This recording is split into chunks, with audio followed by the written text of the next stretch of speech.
तो मैं इल्जाम ले लूं, एक बड़ी बात है, एक सेकंड। आपके नेता गुंडागर्दी करते हैं, आपके नेता गुंडों के साथ बूथ में जाते हैं, कैप्चर करने की कोशिश करते हैं, पुलिस केस दर्ज करती है। इस तरह के लोगों को क्यों बर्दाश्त कर रही है आपकी पार्टी? विपक्ष इल्जाम लगा रहा है। देखिए पटियाल साहब, मसला ये है कि अभी तक जितना राजनीतिक सफर जजपा का रहा, पहला इलेक्शन इनका जींद में कप प्लेट टूट गई, दूसरा इलेक्शन इनका लोकसभा का इनकी जूतियां घिस गई, अब ये तीसरे इलेक्शन में चाबी लेके आ रहे हैं। इनकी चाबी खूंडी है, लगने की नहीं कहीं पे।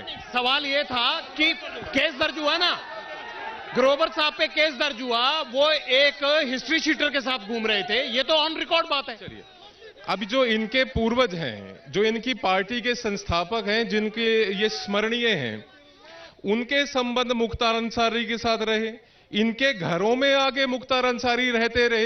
ये बात क्या कर रही है? अरे छाछ तो बोले बोले, छन्नी भी बोले। आप कार्रवाई क्यों नहीं करते अगर मुख्तार अंसारी रहे या कोई और गैंगस्टर रहे इनके घर पे? तो क्या जी, आप कार्रवाई क्यों नहीं करते? सरकार आपकी पार्टी की है। तो सरकार उस समय इनकी थी साहब, अब कर लीजिए, आपकी। अब तो पहले जेल में है, जेल से निकाल के दोबारा जेल, दूसरे मुकदमे पे कीजिए ना कार्रवाई। होगा मुकदमा इनके ऊपर दर्ज भी होगा। ये तो झूठी पार्टी है साहब। इनके जो नेता दिग्विजय चौटाला कहते हैं मैं एडवोकेट हूं, मेरे साथ डिबेट में बैठे मैं वकील हूं, उन्होंने अपना जब एफिडेविट लगाया तो पता लगा वकील साहब केवल सीनियर सेकेंडरी है। आप कहते हैं बहुत सारी बातों में आप झूठ बोल देते। मैं यही इनका जवाब देना चाहूंगा। ये वो इतिहास भूल गए। ये सारे झूठ सुन लो, फिर एक ही बार जवाब देना आप। अरे देशवाल साहब क्या हो गया? जल्दी से बोल दो, टाइम क्या हो गया सर? मैंने जनता के पास भी जाना। इन्होंने कहा कि कैप्टन अभिमन्यु ने अपने गांव में नौकरियां लगाई, फिर माफी मांगी। इन्होंने कहा 300 करोड़ का मेडिसिन घोटाला हुआ, फिर माफी मांगी। ये जितनी बातें करते हैं नायब माफिया मांगते हैं, झूठ बोलते हैं, माफी मांगते हैं। इन्होंने शुरुआत की हमारे आदर्श चौधरी देवीलाल जी से। उन चौधरी देवीलाल जी के चरणों में माथा रखकर इन्हें सरकार बनाने का काम किया, और ताऊ देवीलाल ने तो देश के प्रधानमंत्री बनाने का काम किया। अब मैं बात करूंगा दुष्यंत चौटाला की, तो दुष्यंत चौटाला की बात करूंगा। दुष्यंत चौटाला एकमात्र सांसद ऐसे हैं जो मनोहरलाल खट्टर को उनकी औकात दिखाकर 12 पत्थर भात बेचने का काम करेंगे। अगर मैं बात करूं, ये विकास की बात करते तो विकास बराड़ा चंडीगढ़ में देखा गया था बहन बेटियों को छेड़ते हुए। कोई जवाब है इनके पास?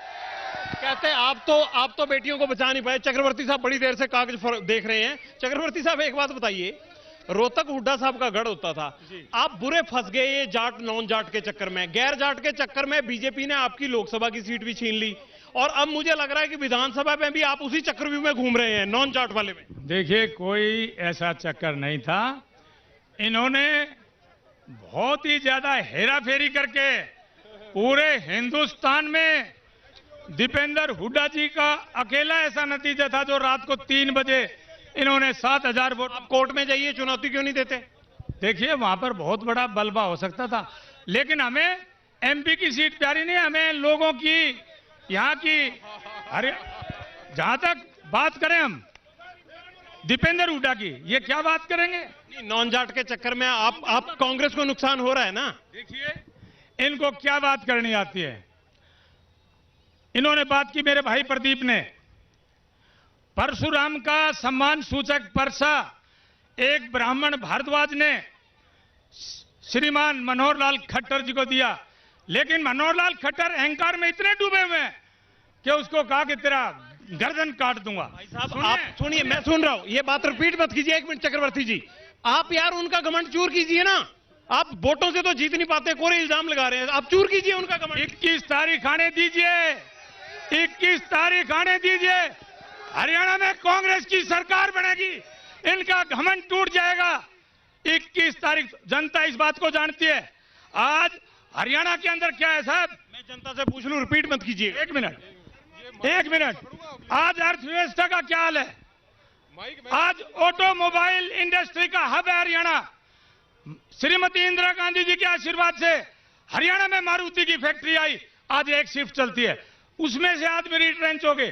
पूरे देश में 10 लाख आदमी ऑटोमोबाइल इंडस्ट्री से रिट्रेंच हो गए। बेरोजगारी का क्या हाल है? ठीक कहा मेरे भाई ने, अरे इनको एग्जाम भी कंडक्ट नहीं कराने आते। पंचकुला के मेरा बेरोजगार भाई, मेरी बेटी, मेरा बेटा पंचकुला एग्जाम देने जाता है, पंचकुला वाला दादरी एग्जाम देने जा रहा है, सरसा का आदमी सोनीपत ये क्या तरीका है? एक मिनट जनता से सवाल ले लेता हूं, माइक मत पकड़िए। कांग्रेस वाले नहीं, आम आदमी पूछिए, आम आदमी सवाल पूछिए। सवाल मेरा ये है बीजेपी वालों से कि सभी जो ऑटोनोमस बॉडीज हैं हरियाणा के अंदर और विशेष तौर पर रोहतक के अंदर Maharshi Dayanand university, medical college university, Laxmichand university, इसके अंदर जो ये ठेके प्रथा पर आदमी लगाते हैं, इसमें मेरिट है या जातीय आधार है या पैसा है? और इससे आगे एक चीज और, एम्स हॉस्पिटल फेज 2 जो गांव बाड़सा के अंदर है, झज्जर के अंदर, अभी रिसेंटली वहां पर ठेके पर आदमी रखे गए हैं। 1 लाख से 1.25 लाख तक के ग्राम वाले आदमियों से पैसे लेकर जब भर्ती की गई है। अगर ये वेरीफाई करना चाहते थे गांव बाड़सा के अंदर जाए।